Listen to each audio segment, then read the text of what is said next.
Hello, everyone. Welcome to the second episode of Tighat panel discussion.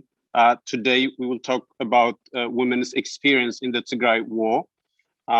According to the United Nations Population Fund, there have been a staggering 26,000 cases of sexual violence. Sexual violence is an umbrella term that includes crimes from rape to other related crimes that have significantly affected women. Women have been subjected to weaponized rape, to sexually transmitted infections, to forced pregnancies, to different kinds of injuries and mutilation and incontinence, infertility, pregnancy termination, damage, psychological trauma, and stigma and other problems in Tigray. And we will go in detail into these crimes that have been inflicted on women in Tigray. And to discuss the different matters related to this, I'm joined by an eclectic group of panelists today. I have Chessie Baldwin, a researcher at the University of Reading, who focuses on experience of women in conflicts. I have Melat, Tesfaye, an international relations expert. She is a youth organizer and advocate. She's based in London. I also have Meaza Gidey, an international relations researcher and a chief networking officer at Omna, an advocacy organization. Welcome, everyone. If you would like to say a few words about yourselves, please, Chessie, start. Hello, everyone. As Tesfaye mentioned, I am a PhD researcher in history from the University of Reading, and I specialise in women's experiences of conflict in the 20th century, but more specifically, women in war in Tigray, from the Liberation War in the 1970s through to the current war. And I'm pleased to be here with my colleagues today to explore what will be a very difficult but very important subject. Thank you, Tesfaye. Meaza. Hi, everybody. Thank you for putting this much needed panel discussion. As Tesfaye said, I am an international relations researcher, but in relevance to today's topic, I am also a feminist who has been involved in a lot of women empowerment projects in Tigray and also across Ethiopia for some time now. Thank you. Melat. Hi, everyone. Thank you, Tesfaye, and everyone else who's put effort into putting this together as well. My name is Melat. My background is in international relations as well. I have worked with refugee women from areas of conflict in the past. And right now I'm with the Tigray Youth Network, who are a collective who aim to inspire and enrich both in the diaspora and the Tigrayan diaspora in the UK and also in Tigray. Thank you, every one of you, for joining. I understand that the sacrifice you will have made to join this discussion. You all have busy schedule, but hopefully we'll have an interesting discussion. So I will directly go to Chessie. Chessie, if you could speak a little bit about why sexual violence is perpetrated in general in war, and if you could make a distinction between when a sexual violence is considered to be part of as a weapon and when it isn't. Absolutely, yeah, that's a big question. So when sexual and gender-based violence, and in a moment I'll explain the difference between the two, when they are carried out on a wide scale during conflict, it is first and foremost a way of controlling and dominating a civilian population. Okay, so it's the utmost expression of hierarchy and power. Rape always means domination, and it means ownership, and it means submission. So when conflict-related sexual violence is a very specific method of violating what we would call the norms of war, or more specifically, the law of armed conflict. And that's important because it signifies that the perpetrating forces are not operating within the defined parameters of military actions, which would restrict fighting to conflict actors. And instead, it implicates the entire surrounding population in violence. And this in turn puts pressure on the affiliated armed groups, so in this case, the TPLF, TDF, to submit because their people are paying the price for continued conflict. But of course, we know that it can also increase the resolve to fight and to see the war through in order to achieve justice for survivors.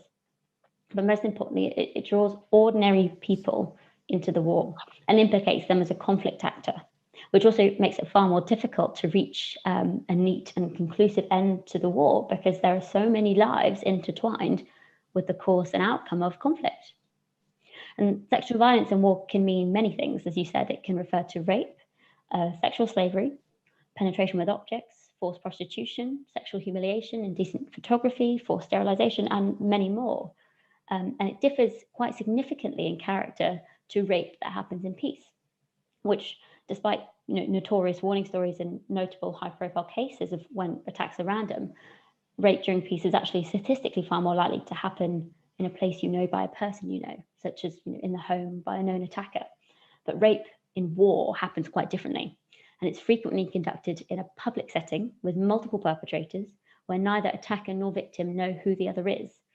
And this, of course, contributes to the terror of not knowing who could be targeted by whom, and serves to complicate justice processes as well by creating confusion around who is your attacker's identity. But the actual specific functions of conflict-related sexual violence vary in each and every context. It can be a reward system, it can be an initiation ritual, a method of ethnic cleansing, or a way to tear apart communities beyond reconstruction. And I think it's really important that we differentiate and disaggregate the experiences of survivors as a unit, because the violence has to be understood and classified appropriately in order for the right justice to be served to the right people. And there are subtle but very important differences between rape in war as a crime against humanity, rape as a war crime, weaponized rape, and rape as genocide, which I will just briefly explain those four terms. So a war crime is a violation of international law, and it can be committed by an individual, and it doesn't necessarily have to contribute to the wider aims of military strategy. But a crime against humanity, on the other hand, has to be what we would say is systematic. So it has to contribute to the wider aims. It can be military and it can be political. And this means that it can take place in war and it can take place in peace. So weaponized rape is actually not a legal term, but it refers to the way that rape is used as a method of warfare. So normally to compel an action such as submission or retreat. And those are three very different terms and they carry different meanings. And although they can exist together, they also can exist separately. So if we take, for example, the case of the Revolutionary United Front, the RUF in Sierra Leone, they often use sexual violence as an initiation practice for new recruits, both male and female, but predominantly children and young teenagers. And this was an attempt to bind them to the movement and put up barriers to returning to their pre-war communities and then weakening the rebellion. And they would also target the very young, the very old, pregnant, and use extreme violence alongside rape, such as mutilation, and then seeking out the extremities of what we would call taboo to deliberately disrupt hierarchies of age, gender, security, order, and then exert dominance through terror. And this form of sexual violence was a crime against humanity. And it's also classified as weaponized rape because it was strategically integral to the war effort. Whereas we would look at the use of comfort women, which is really a euphemism for sexual slavery, by Japanese forces in World War II, this was a crime against humanity because it was an official strategy to reward soldiers, but it was not weaponized because it wasn't a component of their military campaign against the civilian population. It still can, however, be called ethnically motivated violence because the victims captured were predominantly of Korean origin, and it was a way to dominate and humiliate that ethnic group accordingly. So these two examples are both instances of conflict-related sexual violence, and both constitute war crimes and crimes against humanity, but served very different functions in the war economy. And genocidal rape is quite different again. Genocide means intent to destroy a specific group as such. It's often equated, obviously, with murder and extermination, but legally, many acts actually stop short of killing, but are still considered genocidal because their aim is not total destruction. And in neither of the two cases that we've just discussed was the overall aim to destroy Sierra Leonean women entirely, nor all of Korea. But in Bosnia and Rwanda, for example, in the 1990s, sexual violence worked as a method of committing genocide. And this was sometimes overtly through forced pregnancy to prevent women from continuing their genetic ethnic line, or fertility violence, so forced sterilization, to stop women being able to have children at all. But also, I would say, by attempting to destroy the homogeneity of the affected group and prevent the total reconstructing and rebuilding of that society through the shame that was associated. And most notably was that perpetrators were prosecuted for these abuses under the crime of genocide. Most notably, of course, Jean-Paul Akiyesu at the International Criminal Tribunal for Rwanda. Now, all of these crimes, these 4 crimes, are largely equal in terms of punishment in the eyes of the law, but they do mean different things for the terms of prosecution. They also mean different things for the precedents that might be set for international intervention. But most importantly, they mean different things for the types of care that survivors might need in the aftermath. And there is evidence that every single term that we've just discussed is applicable, and we would hope prosecutable in the war in Tigray. But recognizing the explicit desire to use rape as a means to destroy Tigrayan women because they are Tigrayan, and the functions of the violence to force the civilian community into a position of submission through fear, I firmly believe that weaponized rape and genocidal rape are the most appropriate terms to use in this context. And I know we will speak more about the specific Tigrayan experience in a moment, so I won't say too much more on that right now, but what I hope that we can take from what I've just said is that when rape is carried out in war, it is always deliberate, and it always serves a specific strategic function. And frequently we hear this argument that it's inevitable that rape happens when an aggressive group is occupying territory, but this is a deliberately misleading accusation to deflect responsibility. And when we've seen occupying groups that rely on civilian assistance or aspire to positions of government, like in El Salvador, Peru, Sri Lanka, and of course in Tigray itself, as I mentioned before, during the Liberation War in the 70s and 80s, there is a notable absence of accusations of sexual violence. And we also know that when women are a significant part of the combatant group, there are fewer accusations of gender-based violence, although of course women can and do act as perpetrators of gendered violence themselves. And I will just briefly round up by touching on the difference between sexual and gender-based violence. So gender-based violence is an incredibly nuanced term and essentially encompasses all violence committed on account of hierarchies of gender. So this can range from physical domestic violence, psychological trauma, and also through violence through discrimination. It undoubtedly predominantly impacts women and girls, but it can also be directed against men. And we have seen a very specific type of violence carried out against men in this war, like public beatings, public executions. And in some ways, these are also tied to the pandemic of gender-based violence because they are related to hierarchies of gender, and they render victims publicly helpless and undermine concepts of masculinity by reinforcing kind of a militarized, masculinized dominance. But gender-based violence is a pandemic that extends far beyond this war, but has been taken to the furthest extremes that gender specialists have known in the contemporary world in this conflict. And I realize that this has been a whistle-stop tour, but I think that understanding the different terms and the different functions and what they mean helps us to see how every act of violence in this war, as in others, is carefully designed for a specific function. And when we can see this violence as implicitly or explicitly gendered, this has quite significant ramifications for realizing how gender roles, gender expectations, gender hierarchies become deeply and fatally weaponized during total war. Mm-hmm. Thank you so much, Chessie, for defining the terms very clearly. The terms have been being bandied about without giving correct definitions, and I believe that has muddied the waters with regard to the discussion. And I hope the clear definition and the distinction that you have drawn now will go some way into giving people the right vocabulary to talk about when the crimes are perpetrated. Meaza, so we know for sure from the connections we have from Tigray and from the reports that we have been reading from international media that the crimes, the horrific crimes that Chessie just described have been perpetrated. We know that for sure, right? But the government people, the people who have been supporting the war, have found a way to dismiss the allegations. One of the arguments is that they have employed is to say that, well, even before the war started, rape was rampant in Tigray.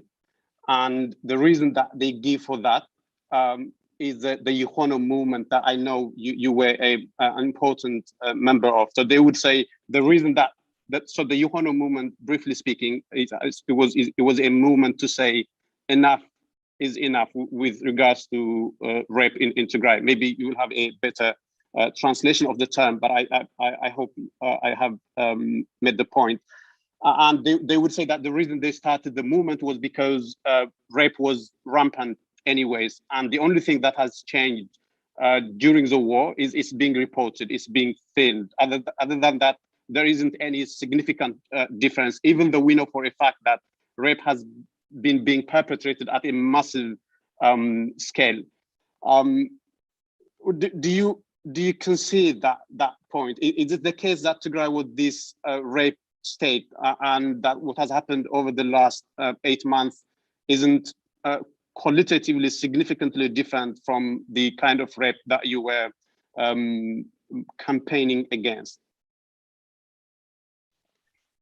Thank you for that question. It's very important that we talk about the status of women's right or human right in Tigray pre the genocidal war. Yes, myself and other young Tigrayan women and men did talk about establish the movement Yuhono. It was a youth-led movement that aspired to create a Tigray that treats men and women equally. We were not only focused on rape, but overall on gender-based violence in Tigray.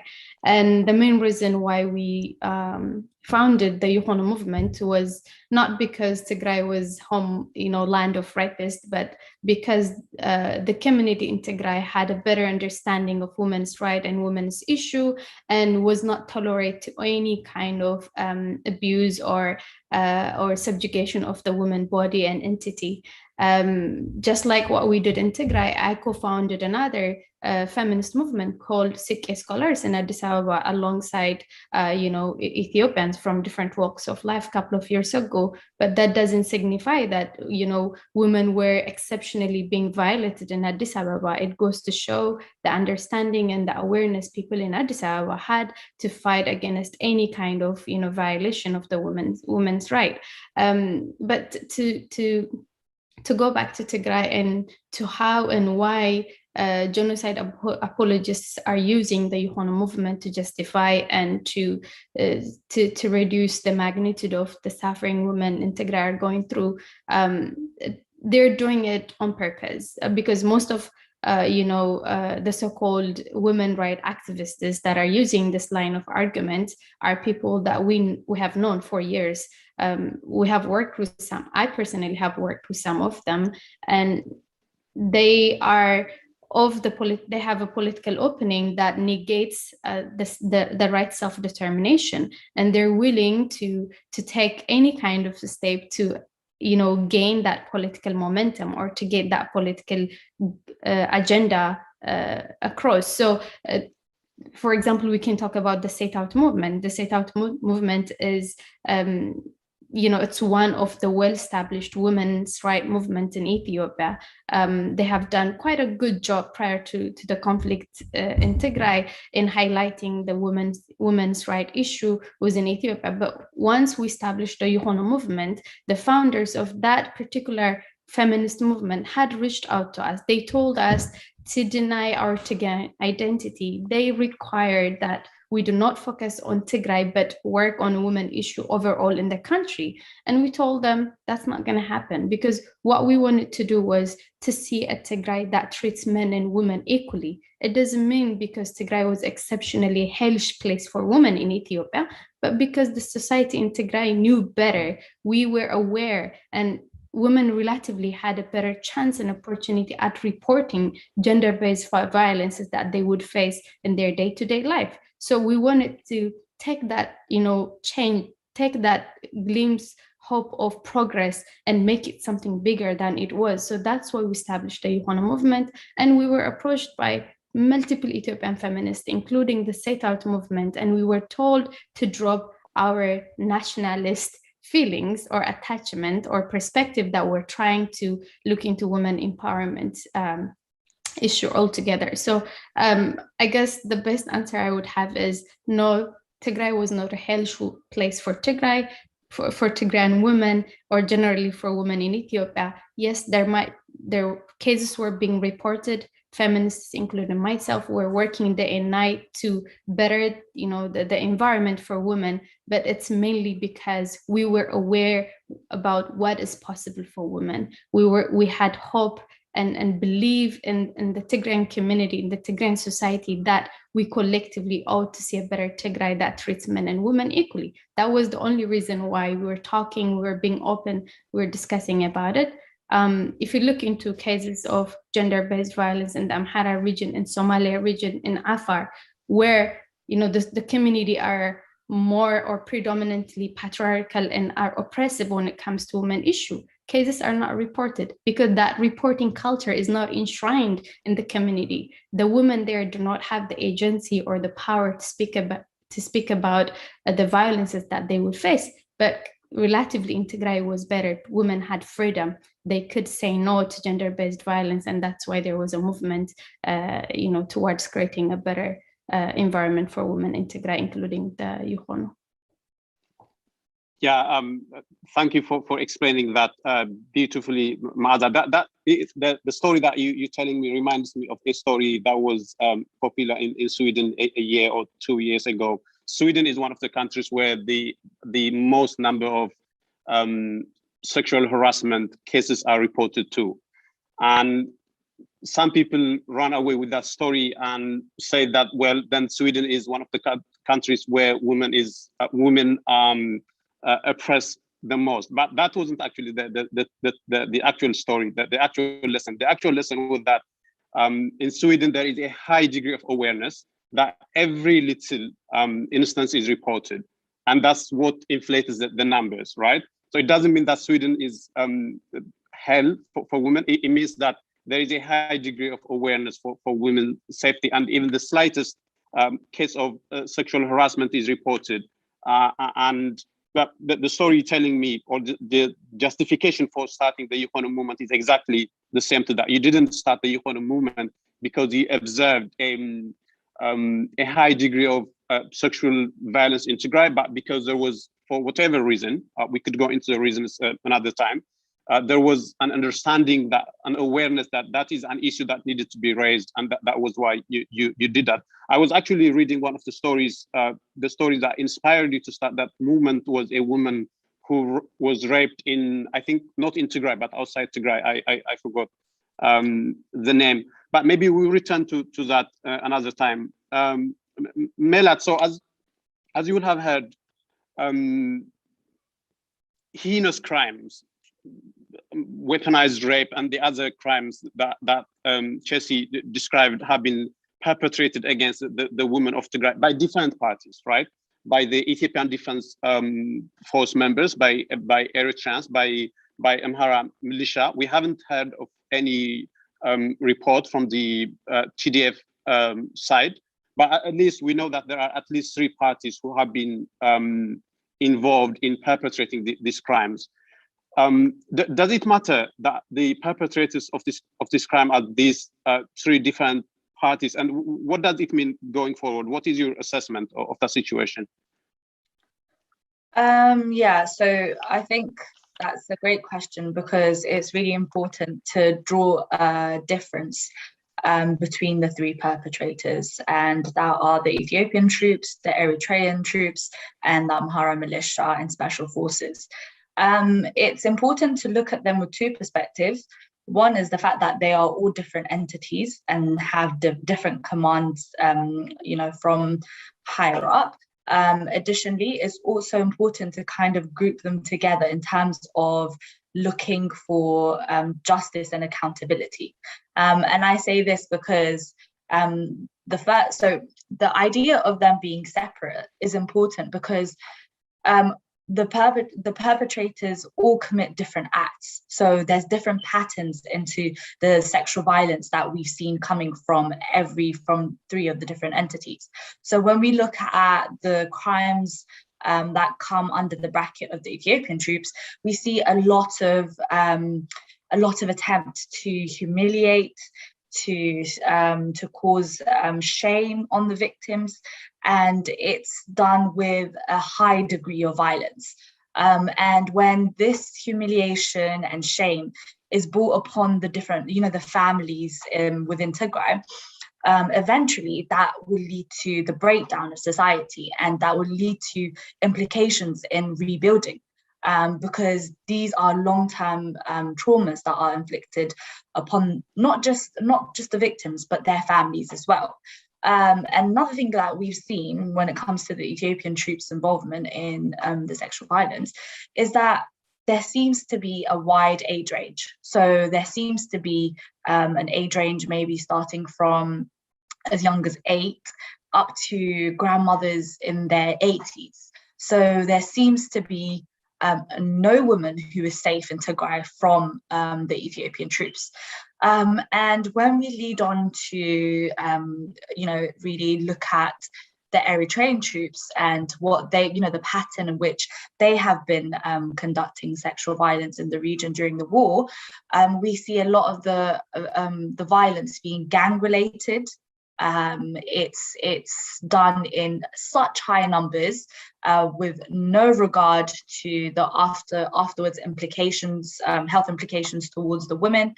A lot of the time there is an element of abduction and kidnapping as well. So it's multiple crimes that are tied into the sexual violence. Some of these women are being taken away from their families, from their husbands, and they're being taken to military camps.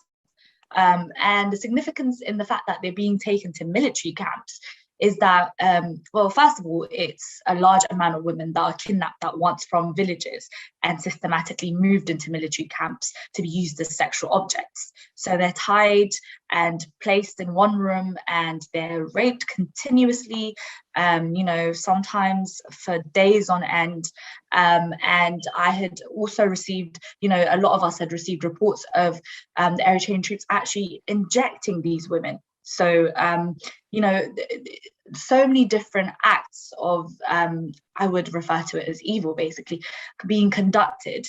But when you kind of really look at why they're in these military camps, it goes back to the systematicness of it all. It goes back to the fact that these men are using these women as an act of bonding in military. A lot of the times we see the US troops, the US Army or the British Army overseas, and they have a pint together, they have a beer together, they have a laugh together, but these men are recording and drinking while raping Tigrayan women. So this has become a part of their sporting event or their enjoyment almost. And that is really worrying because you'd have to look back at what kind of environment they came from to start with, because for a human being to be so desensitized to gang rapes and violence, to have no kind of emotional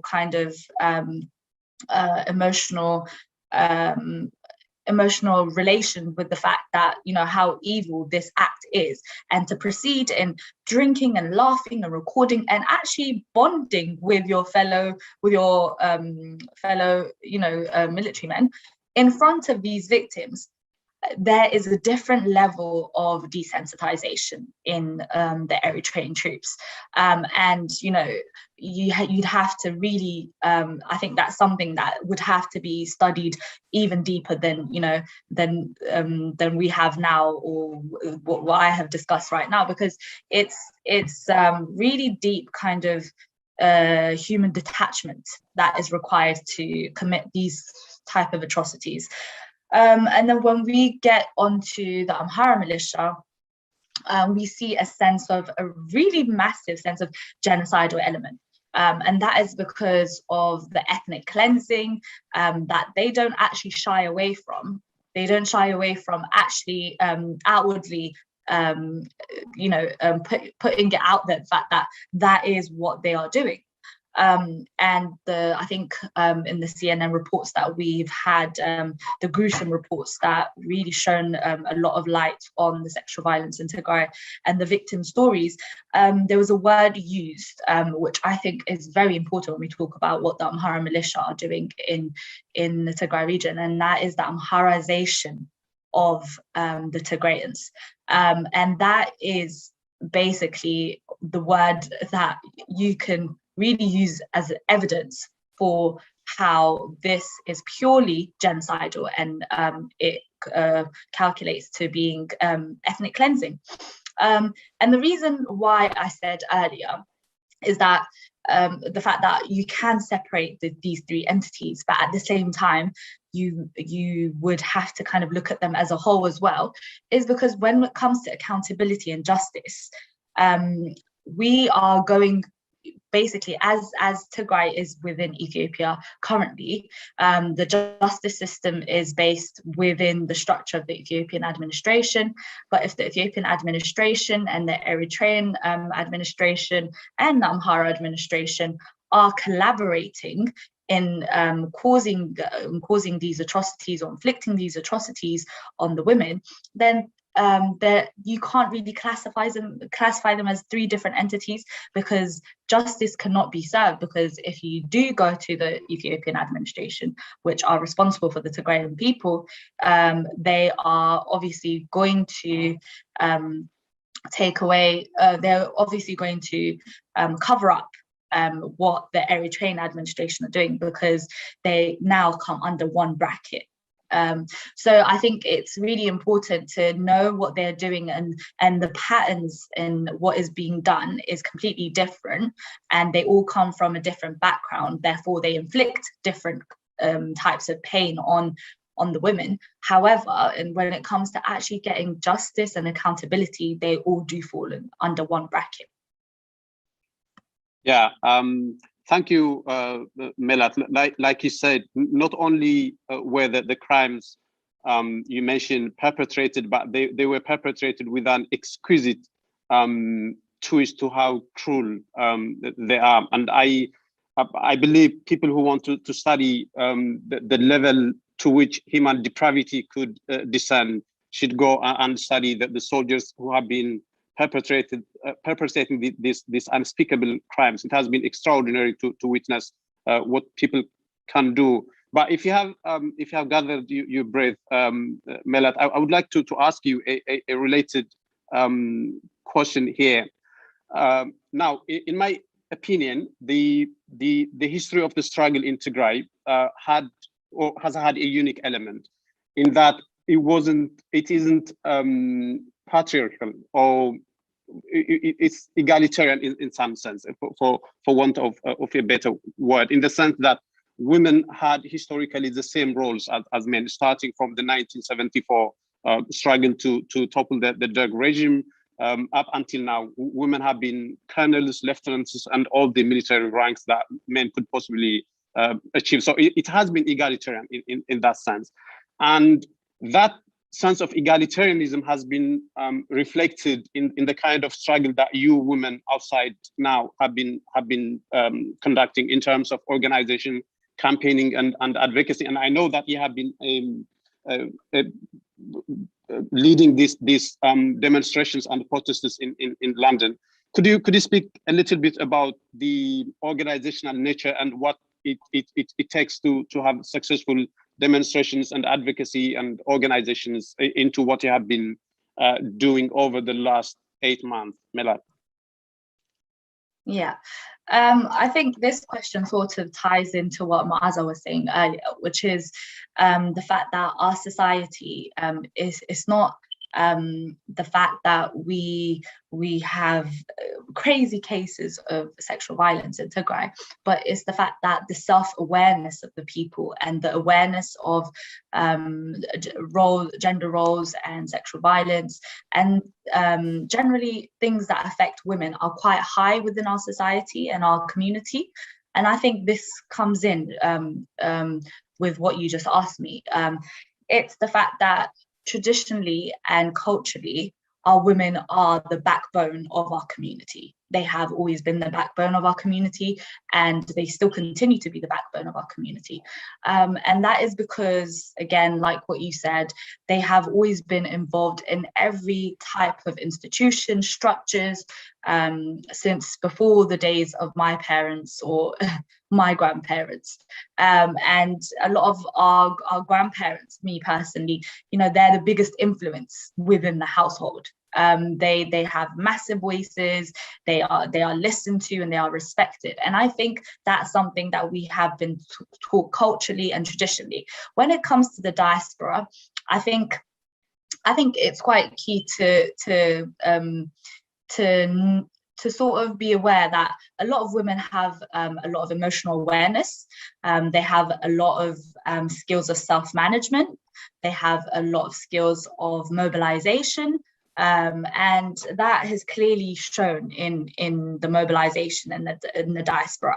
I think it's not the fact that they were the most qualified to lead or anything like that, but it's, you know, we have equal opportunities, obviously, but it's the fact that they were the quickest to pick up the baton. They were the quickest to act. They were the quickest to internalize the pain of the women that they see being victimized in these situations, in the sexual violence in Tigray, and they internalized the pain, and they were influenced to act, because this could have been, you know, their family members, this could have been themselves if things had turned out differently and they had stayed within their ancestral land in Tigray and they weren't in the diaspora. So I think there's a sense of responsibility.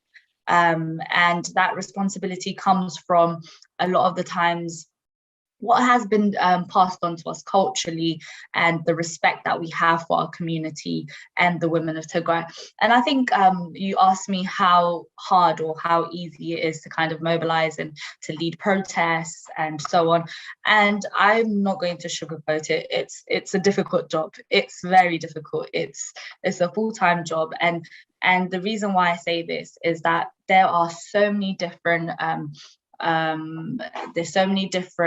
ways of doing things, and I think to find the most effective way in such a short period of time, it's quite difficult to make sure that all these different opinions and all these different ideas come together, and to make successful rallies and to make successful events and things of that sort.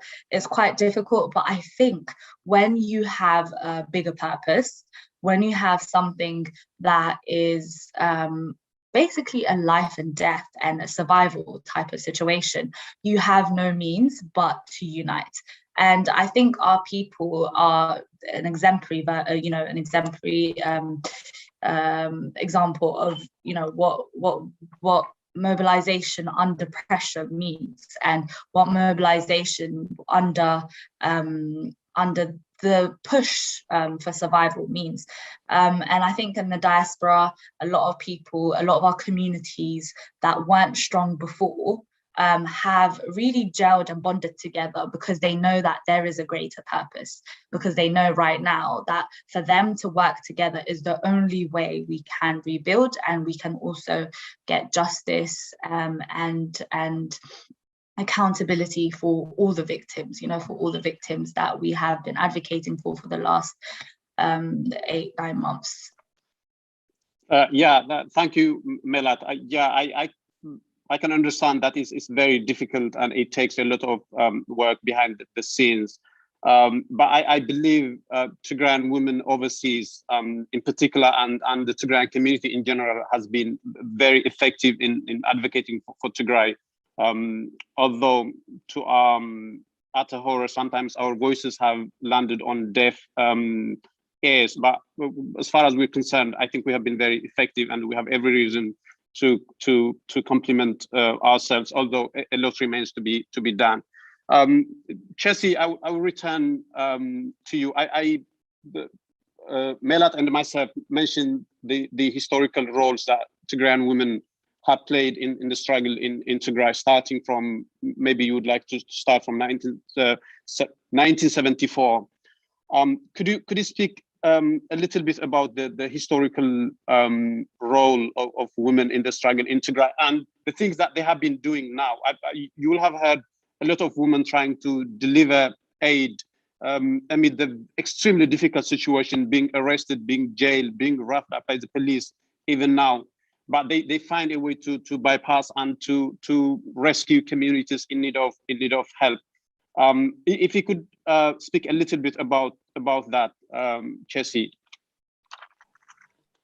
Yeah, well, I actually arrived as a researcher of this specific history because I was looking at female participation in conflict, which is how I was drawn to the Liberation War in 1974, and that's what I've spent the last couple of years of my life working on. So when I saw the pictures that were published after Operation Alula, and we saw that there were many women, once again, participating in the TDF as combatants. And when we say combatants, this specifically means that they are trained, armed, and involved in military duties, which can range from anything from surveillance to strategy planning to foot soldiers and direct fighting and so on. And as a historian, to me, this screamed, extreme historical precedence when we think back to the Liberation War of the 1970s and 1980s, when women infamously formed 1/3 of combatants in Tigray. And this is a phenomenal feat compared to many other wars and insurgencies on the continent and much further beyond. And as Meaza and Melat have both said, this was a momentous time for women in Tigray's history because they became so integral to the entire war effort that they managed to disrupt traditional gender norms quite entirely.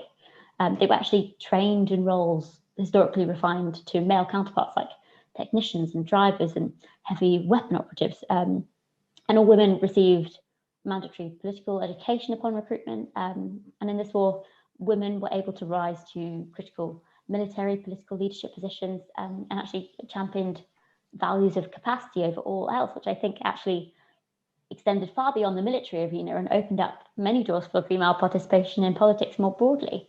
But possibly most significantly, there was also critical transformative reform of what we might call restrictive gender policies, like the right to plough land, raising the minimum age for marriage and the dowry system and so on. And I think that this arguably paved the way for revisions in gender-based laws across the entire country. And this legacy is a really important one in the context of the new war in Tigray, because we are seeing a very familiar rhetoric of young women rising up to step into the shoes of those who forged this path before them. And we're seeing evidence that women are drawing inspiration from this historic image of the Tigrayan fighter women stepping in and stepping up in this quest for liberation.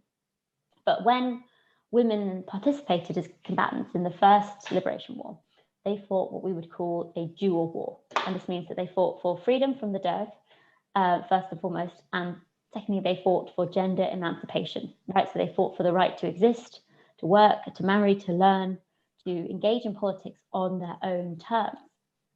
And in light of the weaponized and genocidal sexual violence we've just discussed, I think this takes on new meaning again. We might say that female combatants in the TDF are fighting a dual war, again, for freedom from oppression for Tigray and for freedom for women to live their lives without fear of gendered violence.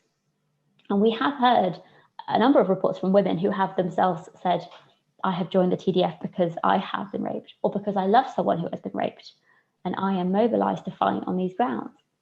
And this is applicable too to those that we mentioned who are engaging in this war in other forms, in what we would call pro-social activities. So those that are leading community responses, informal health responses, documenting violence against women, campaigning, organizing altruistic giving, and coming together in support groups. And as a researcher, I think that there is a considerable and ever-growing relationship between women leading activities in these conflicts and the extent to which that conflict has witnessed the perpetration of gendered violence.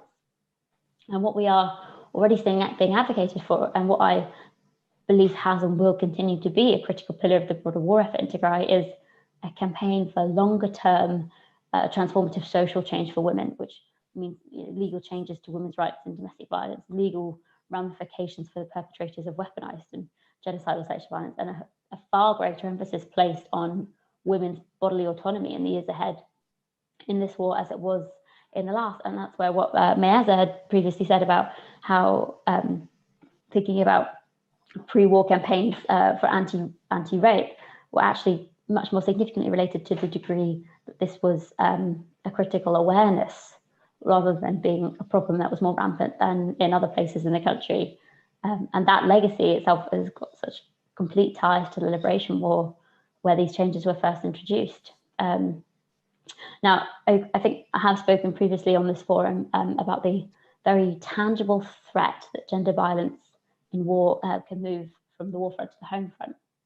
And historically, we know that patterns of domestic violence can rise in the post-war arena. And this is partly because of the long-term challenges of the post-war world, where there has been destruction of life and property and familiar order and the climate that that creates. But it can also be related to a permissive environment for gender-based and sexual violence that the war has brought about. I would say that the Liberation War was not necessarily a linear story of progress for women, and that this does warn us that great attention will need to be paid during the future reconstruction process to ensure that women's contributions and experiences are recognised and accurately reflected in the peace-building process, and not reversed or restricted, as has previously been the case in this context as in others. But what I would say is that war does ultimately open up arenas for change. And we absolutely have to understand and confront head-on weaponized violence against women. And I think we also have to holistically think about the impact of war trauma for all those who've engaged in this war directly or indirectly. And there is no doubt survivors will need support for the rest of their lives. And as I previously suggested, must actually receive considerable financial reparations that take into account the barriers that have been put in place to their participation in work, labour, and indeed marriage when this is tied to financial security. And I think that much is beyond doubt. But I would suggest that the remarkable female mobilisation in Tigray and in the diaspora points quite encouragingly towards a model of resilience.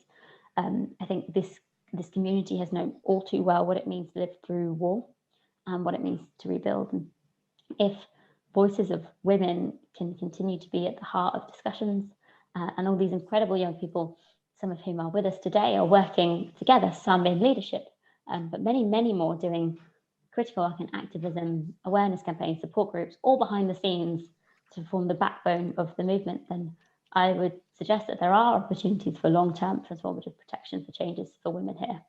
I think Tigrayan women are once again fighting for this dual freedom in this war, and that the phenomenal mobilisation efforts that we've discussed suggests that there is real chance that historic change for women is in fact afoot. Yeah, Chessie, like you alluded to, the role of women in Tigray, especially in the struggle, is very wide and it's very deep waters. And I'm extremely happy that people like you, like yourself, plunging into that water by way of doing research. And I hope your research and the work that you're doing with women of Tigray will help bring an end to this recrudescence of the suffering of women. I think it's something that should come to an end. They have endured suffering for far too long, and it's about time we brought an end to it. But Meaza, I will return to you. So the crimes, the crimes of biblical proportions that have been perpetrated against the women in Tigray will have left extraordinary ramifications on the women, and it's going to take an extraordinary community support to move forward as a society from the darkness that we have been plunged into. My question to you: what do you think should be done as a community? How do you think we should support the women recover from where they have found themselves in now? I think this is going to be one of the most critical points that the Tigray community will be challenged through. I think we're going to be challenged collectively, not only the women, but also the community at large, because most of the women that were, gang raped or raped, and most of them became, pregnant. So in a matter of weeks, some of them will give birth. And how we treat those children is going to define us as a society, as a community. Not only how we treat, the survivors of the genocidal rape, but also the kids that they're going to give birth to. I hope, and I'm very much confident that the Tigray community, the society, both abroad and back home, will continue to be the understanding, the open-minded, welcoming community that it has been so far. I cannot emphasize or appreciate enough how supportive the Tigrayan community has been so far in terms of advocating for the survivors of the genocidal rape, in terms of amplifying their plight. Men and women on equal proportions have been on the leading front in terms of, letting the international community know what exactly has been done onto the women of Tigray.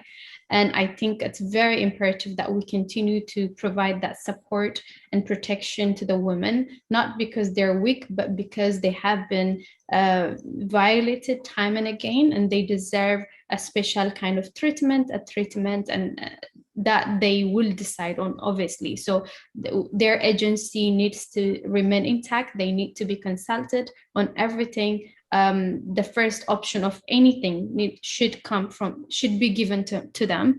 It's very important that we continue to empower them, no matter what has happened onto them.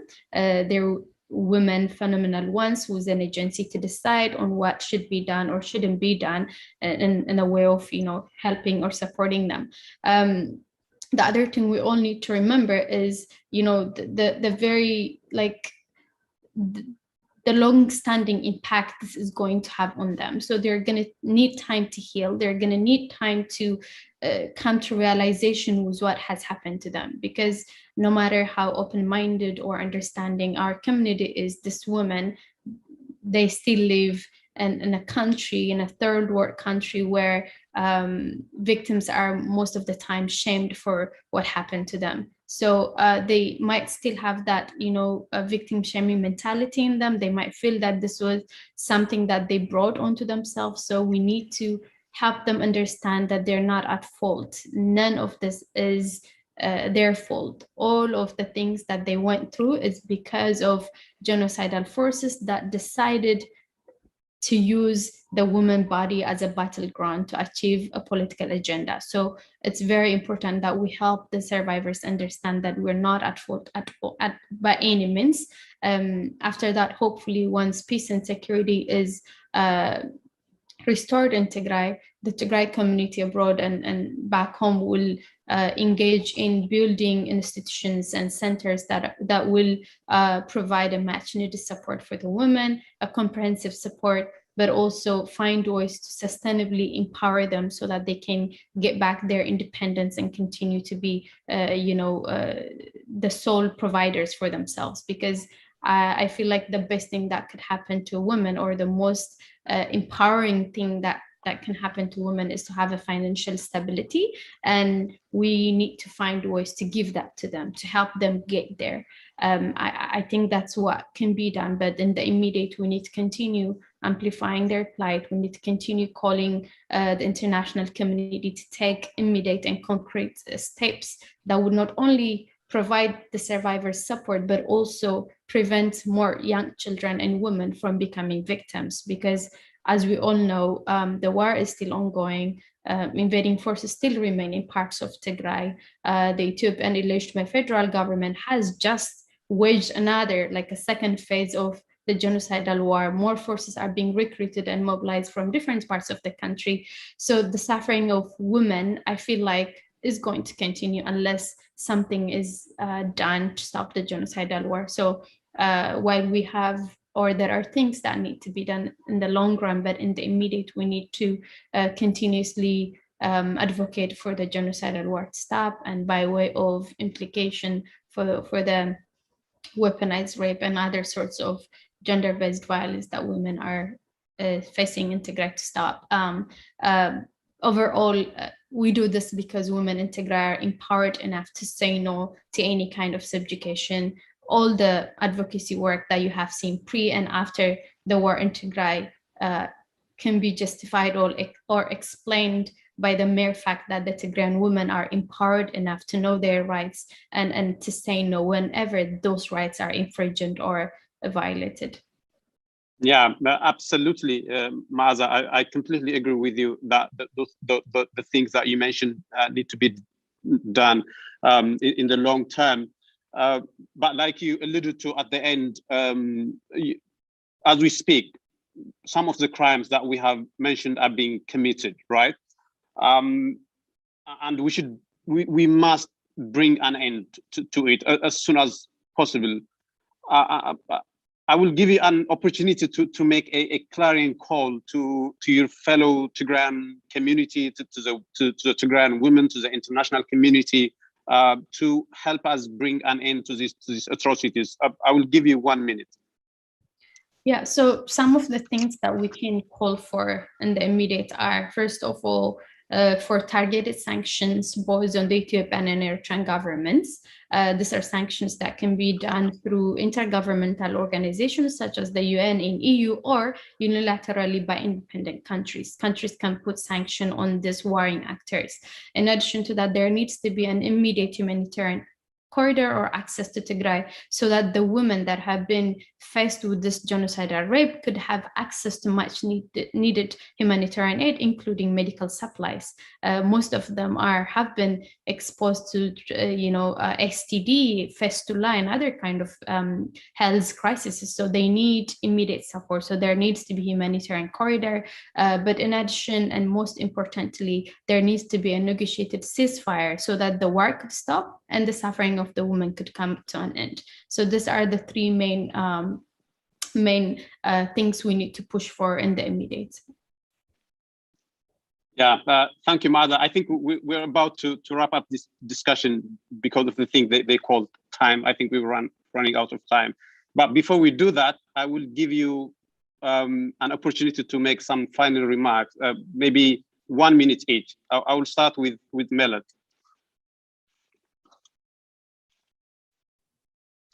Yeah, all I would like to say is that what we have been doing so far and what the people on the ground who are providing much needed assistance to the people who are suffering in Tigray have been doing so far has been amazing, has been great. However, like Meaza said, the declaration that we have all seen very recently coming from the central administration in Addis Ababa clearly shows that this war is not over and that our people would probably need our support a lot more than they have done for, or that, more support now is needed because of the fact that we have been blocked off from, again, we're back to square one. We have been blocked off from any communication.